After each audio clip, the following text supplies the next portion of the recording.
పెట్టి వాళ్ళని గడ్డం తీపిచ్చేసి, మనం టోపులు పెట్టి వాళ్ళని టోపులు తీపిచ్చేసి, మనమే మాత్రమే రోజు 5 నమాజులు చదివి వారిని 5 నమాజులు పట్టించుకోకుండా వదిలేసి, జుమ్మా నమాజ్ మనం మాత్రమే చదివి వారిని జుమ్మా నమాజుకి వారిని వదిలేసి, మన ఇంటి ఆడవారు మాత్రమే బురకాలు వేసుకొని, తల్లులు పెద్దవారు మాత్రమే బురకాలు వేసుకొని, మన పిల్లలకి బురకాలు పరదాలు తీసేసి, మరి విద్యకి, జాబులకి, డబ్బు సంపాదనకి, మరి ఈ యొక్క ప్రాపంచిక జీవితంలో అనేక విషయాలకు వదిలేస్తే మనం చనిపోయినాక వాళ్ళు ఇస్లాం పద్ధతిలో ఉంటారా? పోనీ వారిని చిన్నప్పుడు పట్టించుకోకుండా వదిలేస్తే పెద్ద అయినాక వాళ్ళు ఇవన్నీ పాటిస్తారా? మరి 7 సంవత్సరాల విషయంలో, 10 సంవత్సరాల విషయంలో ఇస్లాం ఏం చేయమని చెప్తుంది? వారు పక్కలు వేరు చేయాలని, ఒకటే దుప్పట్లో వారిని పండబెట్టొద్దని, మరియు వారిని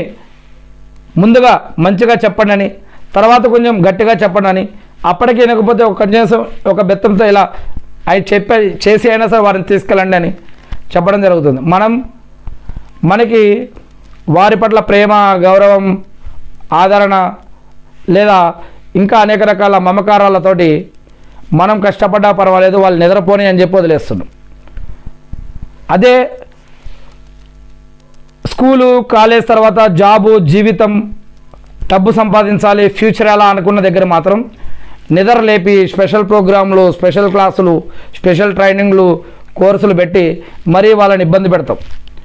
అంతేగాని మరి ఖయామత్ అనేది ఉంది, ప్రళయ దినం ఉంది, తీర్పు దినం ఉంది, అల్లా దగ్గరికి వెళ్ళాలి,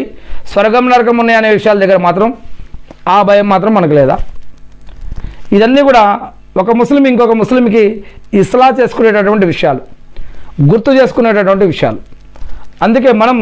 ఇక నుంచి అయినా సరే మనం ఒకసారి ఆలోచించాలి, మనం ఇంట్లో ఎలా ఉన్నాం, ఎలా ఉంటున్నాం అనేది. మరి మనం బ్రతికి ఉన్నప్పుడే ఈ యొక్క సదకా, ఖైరాత్, జకాత్ వీటి వల్ల ఇతరులకి ఎవరికైనా జాబులు పెట్టడం,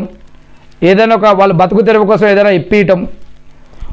ఖురాన్ కొనియటం, ఖురాన్ని ప్రింట్ చేపించడం, ఖురాన్ని నేర్పించడం, విద్యను ఇతరులకు నేర్పించడం,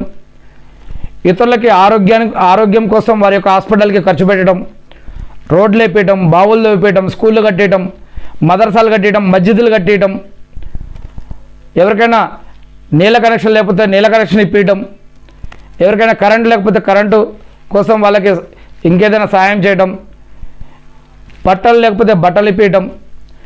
ఇలా అనాథల్ని ఆదుకోవటం, బాటసారులకు హెల్ప్ చేయటం, బంధువుల్లో ఉన్న పేదవారికి సహాయం చేయడం, చివరికి మాట సహాయమైనా పర్వాలేదు, సంతకమైనా పర్వాలేదు, రికమెండేషన్ పర్వాలేదు, ఏ రకంగా తోస్తే ఆ రకంగా సహాయం చేయడం, ఇవన్నీ కూడా మనం చనిపోయిన